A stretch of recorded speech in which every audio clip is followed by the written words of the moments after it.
10, General Counsel, do we have a quorum? Mr. Chair, you do have a quorum. Okay, great. Morning, everyone. My name is Ryan Clem. I'm Deputy Chief of Staff for Lieutenant Governor Suzanne Crouch. I'm calling the meeting to order, the May 2023 meeting of the IHCDA Board of Directors. We're meeting pursuant to the board's policy for participation by members of the IHCDA Board of Directors in board meetings by simultaneous electronic communication. This means that only 3 members must be physically present at the site of the meeting, and the remaining members may call in. There will be an audio feed for the general public so that members of the public can listen to the meeting. There will be a link to the video recording posted on IHCD's website next month. At the time the motions are being made, each board member that makes a motion must state his or her first name and last name for the record. The votes will then be tallied by roll call. I'll now take a roll call of board members to confirm members who are present and their location. So, Art Pasquarella, sorry. Here, and present in the room. June Mitkiff, Here, present remote. Andy Place, Here, present remote. Mike Schottmeyer, Here, present remote in Evansville, Indiana. Tom McGowan. Present in the room. Great. And I'm, again, Ryan Clem. So, first item on the agenda is the approval of the minutes from the April 27th, 2023 board meeting. Board, any questions regarding those minutes? Andy Place, Not, can I have a motion? I'm sorry. Andy Place, motion to approve. All right, we have motion. Do we have a second? Tom McGowan, second. All right, second. I'll take a roll call. Mark Pasquarella, Aye. June Mitkiff, Aye. Andy Place, Aye. Mike Schottmeyer, Aye. Tom McGowan, Aye. and board chair votes aye. All right, that motion passes unanimously. Next up, please welcome Hayden Weisinger, who will now present the TCAP monthly update. Morning, board. Morning. Got the usual TCAP update for you. There has been a slight update to this update in that the one project listed here has since been approved. When we initially sent the memo in, it had not received final approval. So that changes the numbers on here just a little bit. So the total number of approvals is now up to 40, with total project or total funding being the 17,940,000, so just under 18 million, just a little over 2 million still available. This just being an update, there is no action needed, but I will pause for any questions. Board members, any questions for Hayden? Hayden, you may have said it, I apologize because I was reading. Well, of the 39 projects, what was the total units? Oh, yes, so we are now just under 3,000. Wow, that's awesome. That's a lot of units. Great. Majority of them being 9% projects. Yeah. So the bulk of that is coming from the few 4% deals we have, which are in I think there's 200 plus unit projects and a couple 150-ish. But so they're kind of the weight of those 3,000. Sure, but no, that's still great. still Thank good you. amount of units, yeah. I apologize. Yeah, fine. Welcome, Treasurer Elliott. Any further questions for Hayden? All right, seeing this is just an update, there's no resolution for the board, so thank you, sir. Thank you. Next, we'll hear from Richard Harcourt, who will present the VITA of Greenfield Independent Living Bond recommendation. Good morning, board. I'm not used to seeing you this early in the board meeting. I'm here to ask for permission to issue a tax exempt, non-recourse debt for VITA of Greenfield Independent Living. You all approved the project in July of 22, located in Greenfield, Indiana. It's 131 units, new construction, 60% AMI, and it sits next to the VITA of Greenfield Affordable Assisted Living Unit. Asking permission to issue $16,707,076 again, tax exempt, non-recourse. I'll stop it.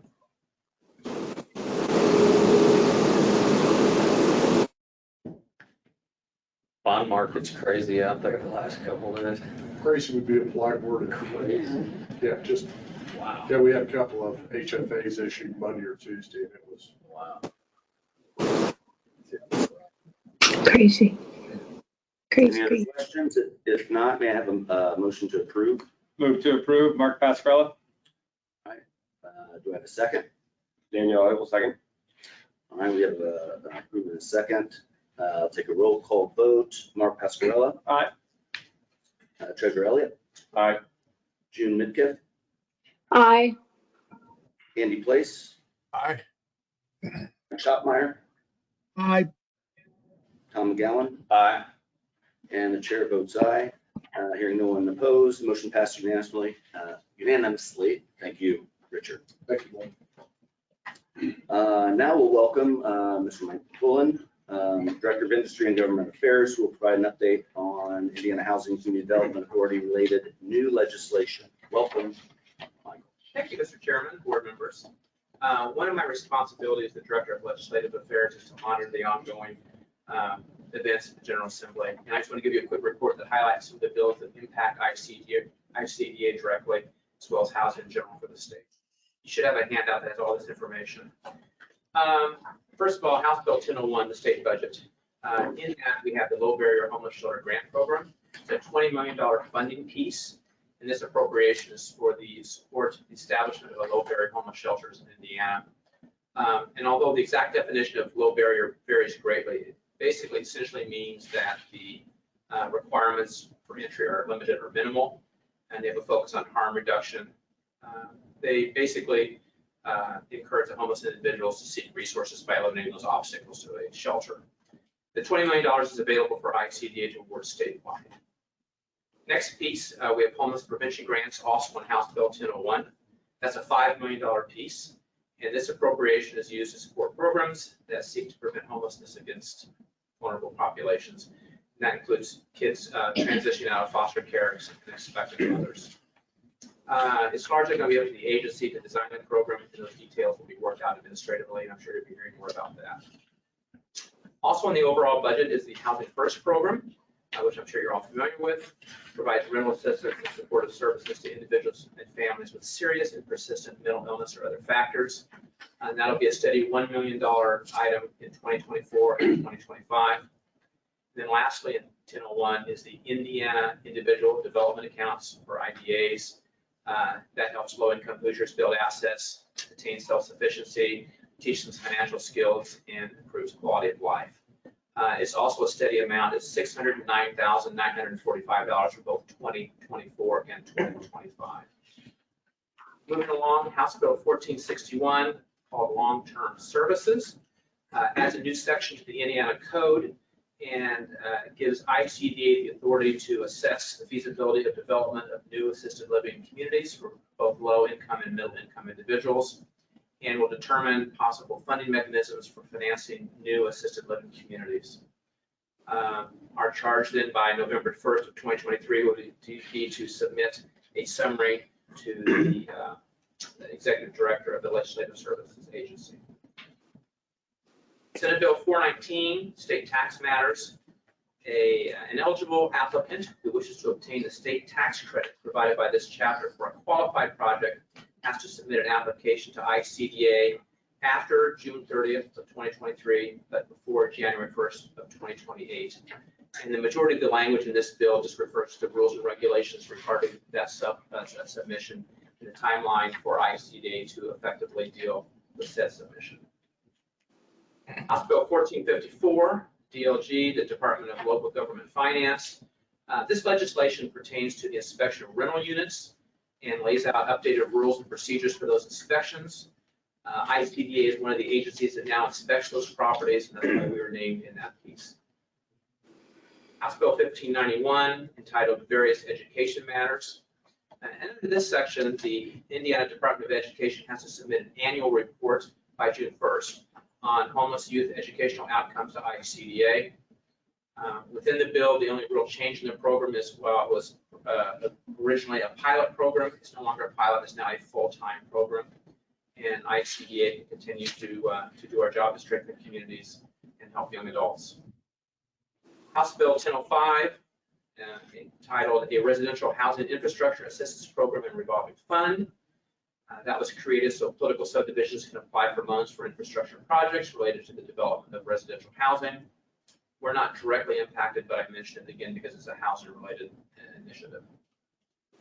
Senate Bill 339 establishes a tax credit for a contribution to affordable housing organizations, and it requires the IEDC, which is the Indiana Economic Development Corporation, to approve each organization applicant as an organization, and the Department of State Revenue is affected. Again, we're not specifically named, but it does have to do with housing. Finally, we had a piece of legislation that we offered. It was House Bill 1535. It was called IDAs and NAPs, which is Individual Development Accounts and Neighborhood Assistance Program Credits. I mentioned IDAs earlier, and basically the NAP program, the Neighborhood Assistance Program, offers $2.5 million yearly in tax credits for distributions to non-for-profits. The reason I mention this is we offered legislation to be considered by the House Ways and Means Committee. We would update and clean up the current code. The idea was to more accurately reflect the processes and procedures by which these programs are managed and our responsibilities in that management, as well as to eliminate an annual limit barrier in the case of NAP.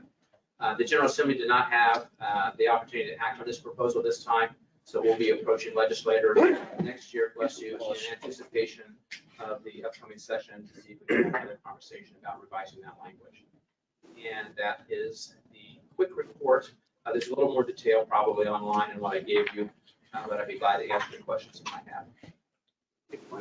have. Any questions? Just one comment, Mike, and I Yes, sir. just talked to Jake about it. On the Governor's Commission on Homelessness, there was one operating piece that we did not get into the 2023 budget. However, we are continuing to work on one piece that could bring additional operating dollars in that would obviously flow through IHCDA. So that is an ongoing task, but hopefully that will occur administratively. Great, thank you, sir. Yep. Any other questions for Mike? All right, thank you, sir. Thank you, Gordon. Thank you. Since this is an update, Good no job resolution. on everything legislatively. Thanks. No resolution before the board, so thank you, sir. Next up, Executive Director Jake Sipe will provide the executive update. Morning, board. Just a couple of quick items here for my update. You have a copy of the IHCDA magazine. Very nice. If you're virtual, you can go to IHCDA's website, and under our news media, there's a link to our magazine. So this is the spring issue of the magazine, and it's dedicated to the women in housing and community development, the leadership that we have across our state with a variety of different not-for-profits and developers. So just want to point this out. I also want to thank the IHCDA team, everyone who contributed to pulling together these articles for us. These are all done voluntarily. We have like an editorial board that meets and develops the content for the magazine. So it's all done with volunteers. Just want to thank everyone who contributed, and Ian, our marketing communications director, helps also kind of pull all this together. So just a nice shout out to our team for doing a really nice job with the magazine this year, for this quarter. So this comes out every quarter. So a couple other updates.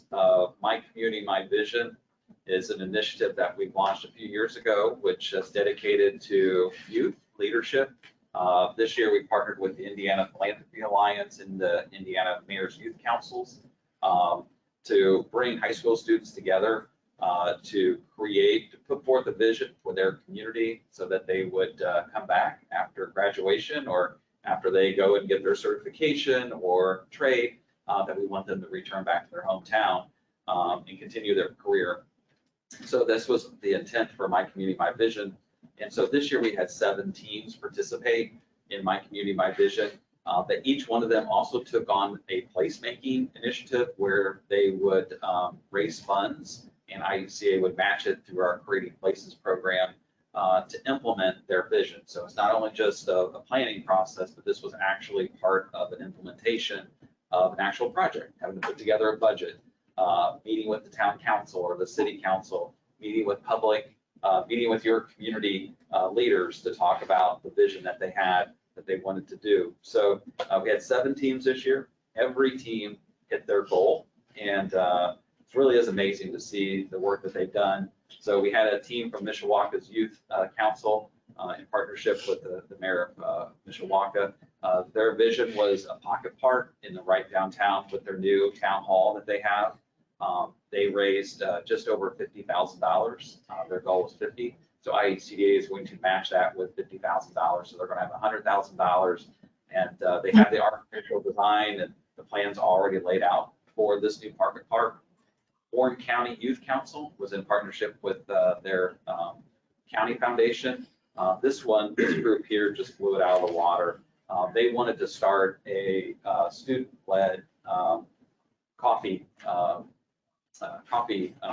store, and it's called Common Grounds Coffee Company. This is going to be a not-for-profit coffee shop. Their goal was 50,000 in a small little rural county of Warren. They raised almost $68,000, and again, they do this in 60 days. So this isn't like something that hangs on for a long time. And they had the land or the building donated. So this group did just an outstanding job.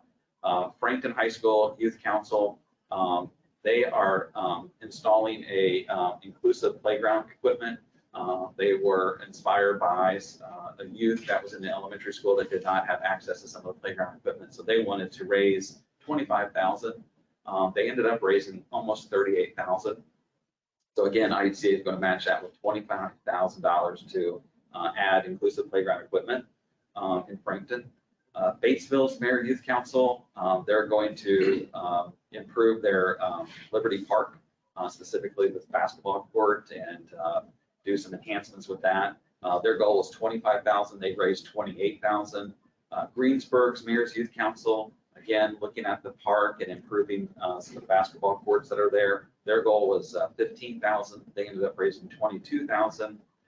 Ripley Youth Outreach for Milan Town Park, their goal was $10,000, and they raised just over $10,000.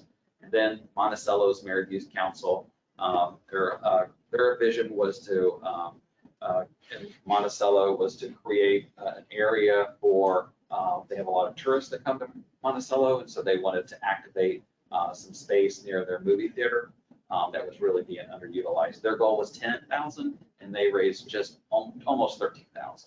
So just want to mention to the board the great work and highlight Megan, who from our team. She's not here today, but her and the leadership that they did. They brought them together a couple times throughout this winter session to talk about leadership, talk about community, and going through the public process of engaging in the community. And so just want to make sure the board was aware of the great work that's going on. These programs are going to be implemented this summer, so this space is going to be activated starting.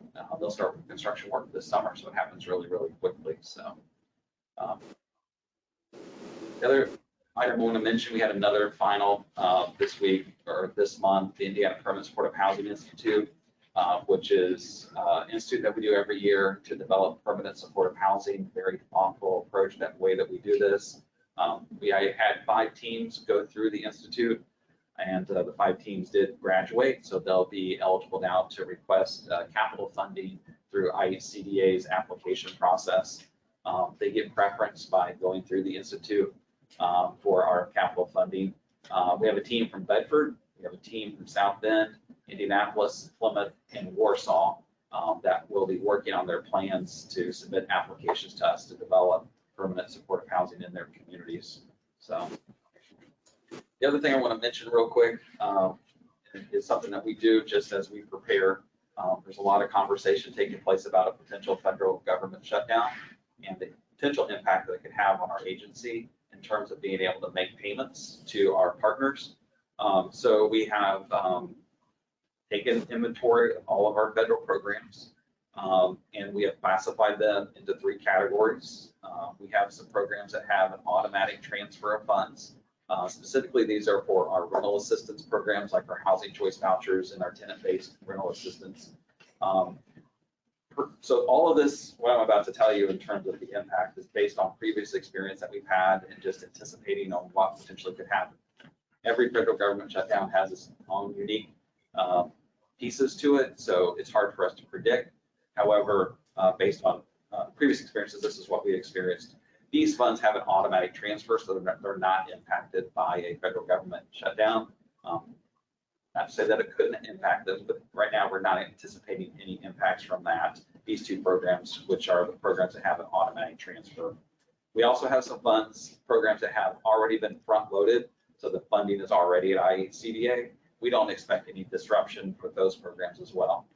Primarily, these are like our emergency rental assistance program, our homeowner assistance fund, programs like that that have already been front loaded. So those programs, again, we don't anticipate any impact.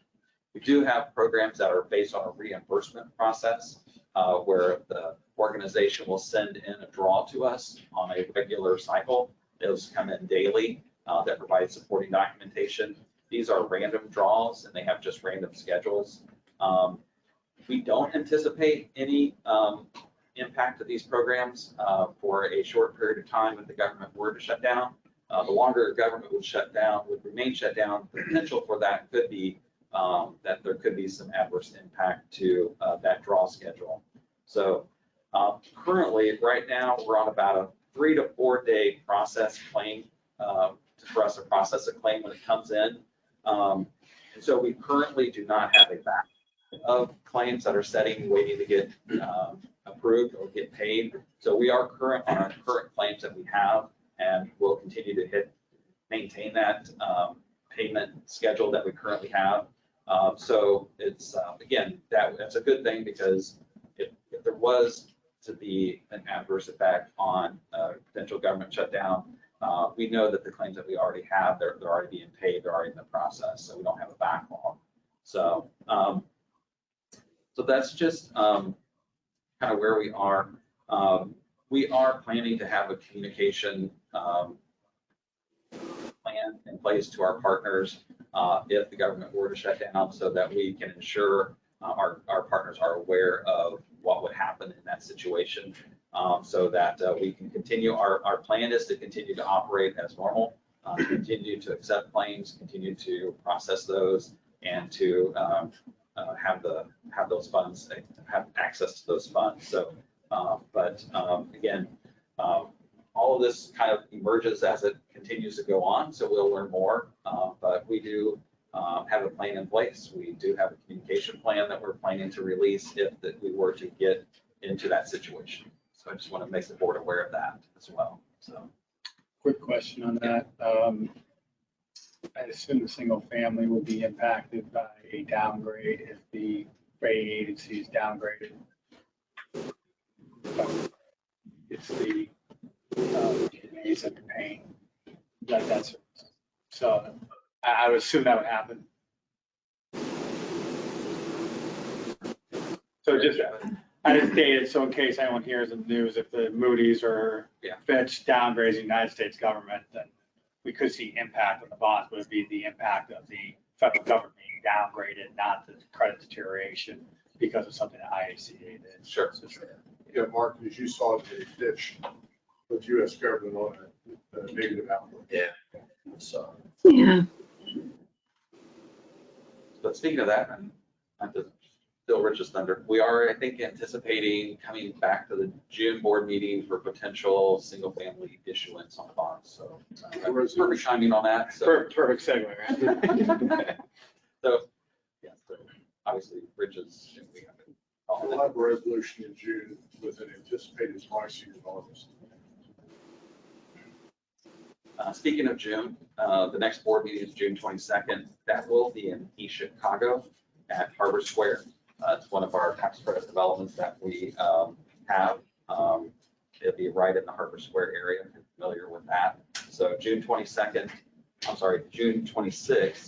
we're planning that at 10 a.m. Central Time. So that's currently what our plan is, to have that at Central Time, which would be 11 a.m. Eastern, so in East Chicago.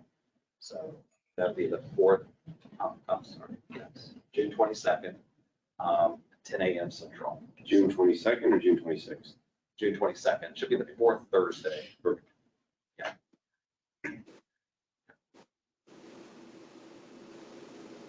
Yeah, 4th Thursday, which is June 22nd. Perfect. That's my update for the board. Thank you, Jake. Any other questions for Jake? Love those source. That was awesome. Yeah. Oh, That was great. $660 donors. So quite a few Wow. folks that the community gave. Oh, that's great. Great. Well, any other further business to come before the board today? If not, hearing no other business, this meeting is adjourned at 10:31 a.m. Thank you, everyone. You were right on there. Mm. Try to